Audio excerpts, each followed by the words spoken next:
Обращаюсь, сторона, пожалуйста, задавайте вопросы. Да. У меня такой вопрос. Вы сейчас в самом конце своего выступления, указывая 64-ю статью Налогового кодекса, говорите, под данную статью не подпадает, поскольку вот эта сводная информация не подпадает под, если я вас правильно понял, под налоговые правоотношения, да? Поэтому она под 64-ю статью не подпадает, да? Я вас правильно понял? Вы практически меня правильно поняли.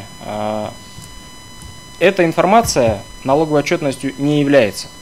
И как следствие она не может быть отнесена к налоговым правоотношениям. Вообще взаимодействие органа налоговой службы с некоммерческими организациями по опубликованию и принятию этой сводной информации налоговыми правоотношениями не является. Тогда такой вопрос. Если налоговыми правоотношениями она не является, в связи с чем налоговый орган должен вот эту сводную информацию брать у себя и туда вкладывать? Ответ на ваш вопрос очень простой. Орган налоговой службы обязан принимать эту информацию и публиковать только лишь потому, что эти нормы предусмотрены законом. Мы орган исполнительной власти, который обязан исполнять законы и подзаконные, разумеется, акты. Мы не можем их игнорировать и не публиковать и не принимать данную информацию. Даже если ваши функциональные не относятся, да? Ну, повторюсь, по сути, это если требование не налоговые закона. Правоотношения. Мы обязаны осуществлять эти функции. Тогда такой вопрос. Смотрите, вы сейчас, я же закон о некоммерческой организации, до этого предыдущему лектору я задавал вопрос. Закон о некоммерческой организации, там хозяйствующий может заниматься, да? И там 14 статье, там хозяйствующий, и еще там идет предпринимательская деятельность, говорится, правильно? Вы сейчас о предпринимательской деятельности не сказали, вы сказали только о хозяйствующей деятельности. Почему предпринимательская деятельность не должна на нее затрагиваться вот эта налоговая тайна? Ведь закон-то говорит, я вопрос не закончил, ведь закон-то говорит, что некоммерческая организация имеет право заниматься предпринимательской деятельностью. Более того, смотрите, статья 2, основные понятия там идет, вот этого закона о некоммерческой организации. И здесь говорится, когда в основные понятия, дефиниции, да, смысловое, там здесь такое определение идет. Имущество некоммерческой организации, говорит, и определение. Любое имущество некоммерческой организации, ему имущественные и неимущественные права, ее доход от, обратите внимание, ее доход от предпринимательской и иной деятельностью. Если некоммерческая организация может получать от предпринимательской деятельности доход, да, почему налоговая тайна на него не должна распространяться? В связи с чем? Ну, к сожалению, наверное, вы меня не очень внимательно слушали. Мне очень жаль, что вы не находите общего между хозяйственной деятельностью и предпринимательской деятельностью. Но нормы закона о коммерческой тайне, на наш взгляд, очевидно говорят о том, что коммерческая тайна охраняется законом в части, касающейся и полученной, имеющейся у юридических лиц, осуществляющих хозяйственную деятельность. То есть ту деятельность, которая является основной для данных юридических лиц. Повторюсь, что у некоммерческих организаций хозяйствующая, предпринимательская, иная деятельность, связанная с получением дохода, она никоим образом не может быть основной, поскольку она будет противоречить уставным целям и законодательству.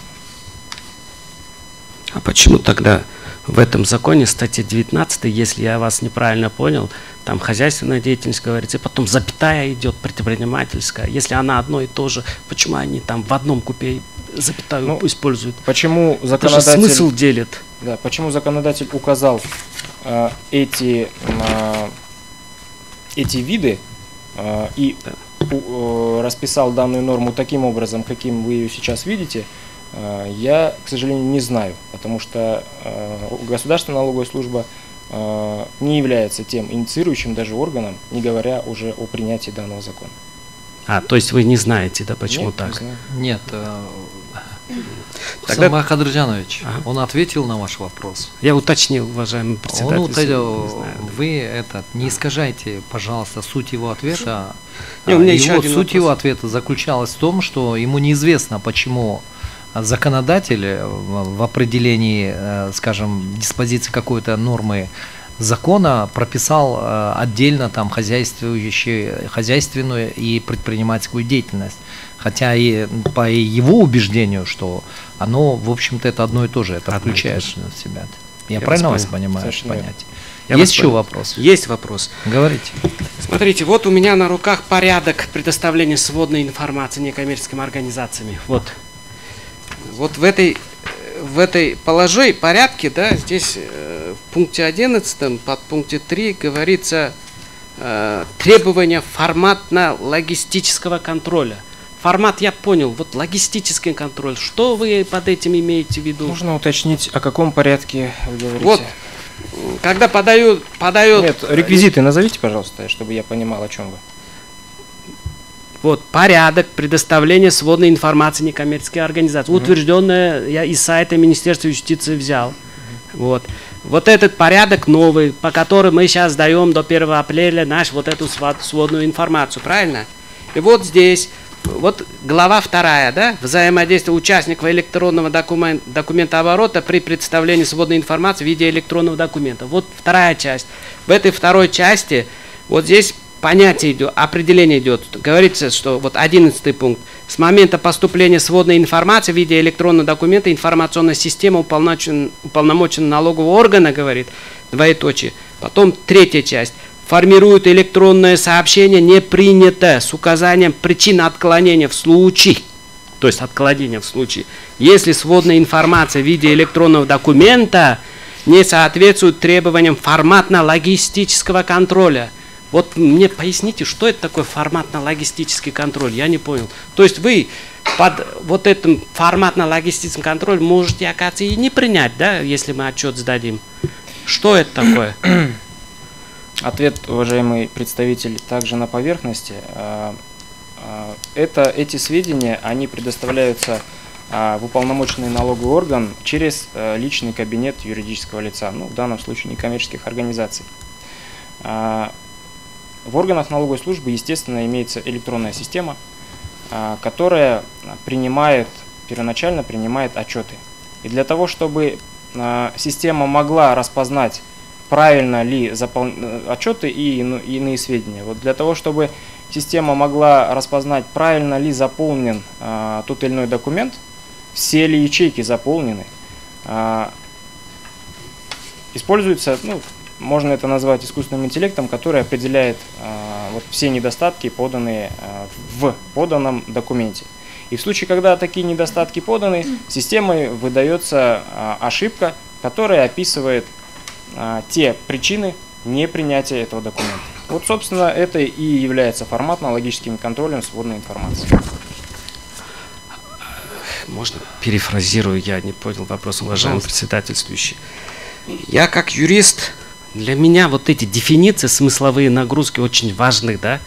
Вот здесь требование, говорится, ставится требование о форматно-логистическом контроле.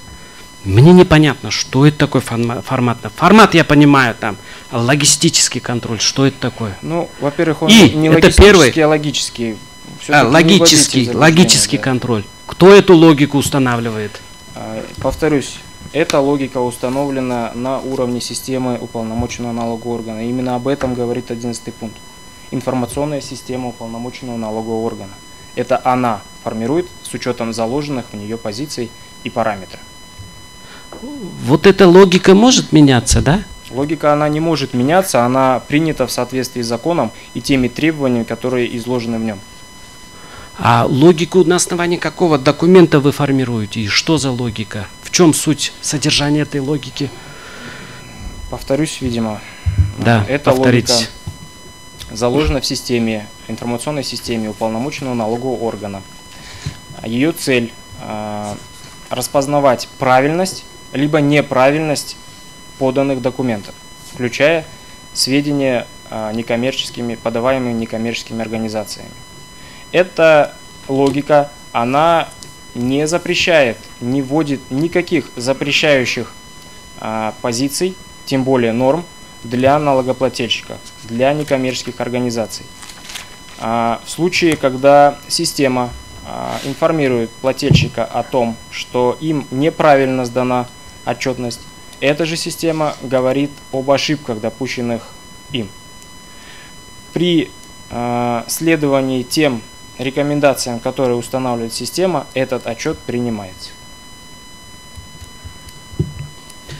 У меня такой вот Я сейчас по интернету через Википедию слово логика вбил. Здесь там вышло вот такое определение. Да? Наука о законах мышления и его формах. То есть законы мышления. Вот сейчас вы говорите... Сейчас же мы же... Самбай Кадырджанович, вот давайте, мне непонятно, давайте так, формулируйте вопрос более конкретно. Более конкретно, хорошо? Хорошо. На ваш вопрос, на мой взгляд, он ответил полноценно. Другой вопрос, как вы его воспринимаете, это совершенно другое дело.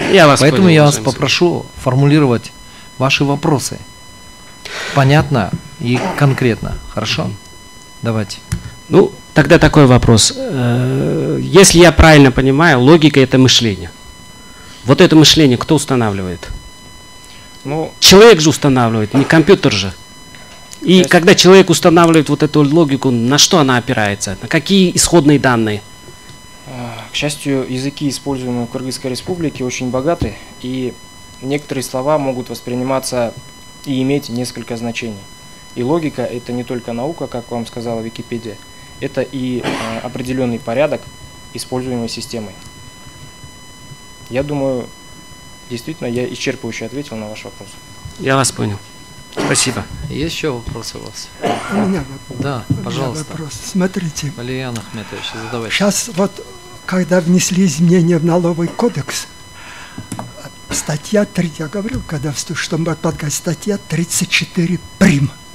Права кабинета министров внесли там, законодатель внес.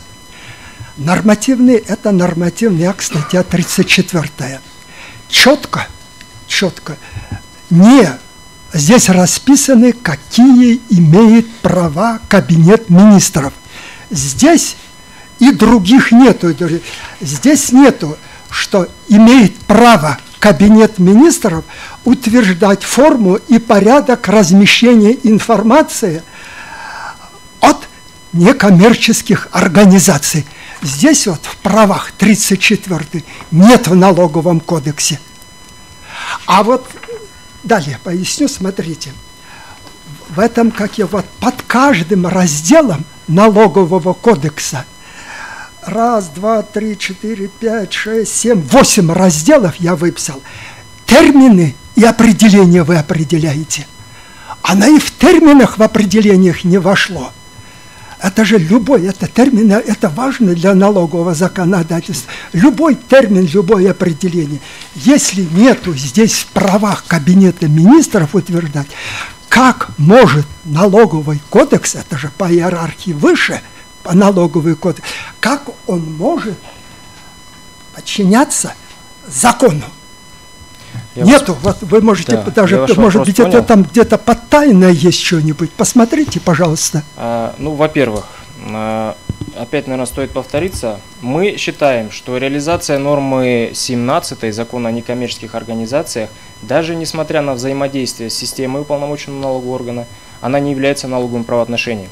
Как следствие, говорить о том, что налоговое законодательство должно регулировать эти нормы, мы считаем недопустимым. Во-вторых, Кабинет министров Кыргызской республики, руководствуясь Конституцией, конституционным законом, а также учитывая и будучи исполнительным органом власти, направленным на реализацию норм законов, кодексов, Конституции в первую очередь, имеет право издавать подзаконные акты по их реализации, что он и сделал, издав порядок, который озвучен был уже вторым уважаемым представителем обращающейся стороны и утвержден постановлением от 22 марта 2022 года. Да, но эти подзаконные акты регулируют налоговые правоотношения, правильно? Между налогоплательщиком и налоговым органом. Эти налоговые правоотношения, они должны войти в налоговый кодекс? Или можно налоговые права, вы сами про правоотношения? Или эти налоговые, может быть, законным просто? Как? Валериан Ахметович, представитель налогового органа уже ответил на этот вопрос. Ответил же он на этот вопрос, что те сведения, которые требуются в соответствии со статьей 17 закона о некоммерческих организациях, он не может регулироваться налоговым кодексом. Понятно. Он же ответил на ваш вопрос. Есть еще вопросы у вас? У вас есть еще вопросы? Все, больше нет. Уважаемые коллеги, есть вопросы? Нет. У меня к вам буквально несколько вопросов. Вот скажите, из той информации, которая требуется в соответствии со статьей 17, оспариваемой нормой, какие, скажем, какие сведения, они в том числе находятся в тех отчетах, которые подаются, ну, в соответствии с налоговым кодексом у некоммерческих организаций? Там есть вот это какое-то переплетение, я бы сказал, да, или вторичная подача вот этой информации? По содержанию я в данном случае говорю, по содержанию этих отчетностей. Уважаемый суд, ну, по содержанию, вот говоря о части 3, да и о части 2, в принципе, о составе имущества. Имущество, оно содержится в отчетности. Сведения о составе доходов, полученных тем более на безвозмездной основе, оно также содержится в отчетности. То есть, как бы, если мы говорим о налоговых правоотношениях, то эти сведения, они содержатся уже в налоговой отчетности. Не только в отношении некоммерческих отношений всех. Даже если какие-то налогоплательщики освобождены от определенных видов налогов, они не освобождены от сдачи отчетности. Тем не менее, отчетность формируется, но сумма для уплаты в бюджет, она равна нулю, поскольку они... Хорошо, следующий вопрос. Какие виды сведений сдают исключительно некоммерческие организации? В отличие от других, в том числе, я имею в виду и политических партий, кооперативов, которые тоже сдают в какой-то форме эти виды отчетов. В рамках налоговых правоотношений таких исключений нет. Они распознаются как налогоплательщики, юридические лица. И в соответствии с этим на них возлагается обязанность по сдаче отчетности. Теперь следующий вопрос. Те сведения, которые предоставляют некоммерческие организации, они подвергаются какой-то проверке со стороны и оценке со стороны налоговых органов? Нет, уважаемый суд. Они просто принимаются и вывешиваются на сайт. Да? Закона так? И постановления, они принимаются и вывешиваются на сайт. Все. Никакого контроля со стороны органов налоговой службы только лишь по факту сдачи этих сводной информации не проводится. Контроль проводится в соответствии с налоговым кодексом, но там не выделяются ни коммерческие организации, либо коммерческие. Он осуществляется на основании норм налогового кодекса, на основаниях и в порядке, предусмотренных им. Но по факту только лишь сдача отчетности до 1 апреля. Теперь по периодичности. Насколько отличается периодичность сдачи налоговых отчетов от тех сведений, которые вынуждены в соответствии со оспариваемыми нормами подавать некоммерческие организации? На самом деле, уважаемый суд, налоговая отчетность сдается гораздо чаще. Если мы говорим об НДС, это ежемесячно. Если мы говорим о налоге на прибыль, то это ежегодно. Если мы говорим о расчетах на работников, то это тоже ежемесячно для исчисления подоходного налога и страховых взносов. Вот эти сведения в соответствии с 17 статьей, насколько, какая периодичность? Один раз в год до 1 апреля. Один раз в год? Один раз в год. У меня нет вопросов, присаживайтесь. Давайте. У меня один вопрос тогда. Вот это сводная информация, которая в 17 статье написана, опубликование идет только о деятельности некоммерческих организаций на вашем сайте? Или всех других тоже? Ну, исходя из требований закона, только некоммерческих. Пока только некоммерческие, да? Тогда вот, ладно, вопрос тогда к правительству. Хорошо, присаживайтесь.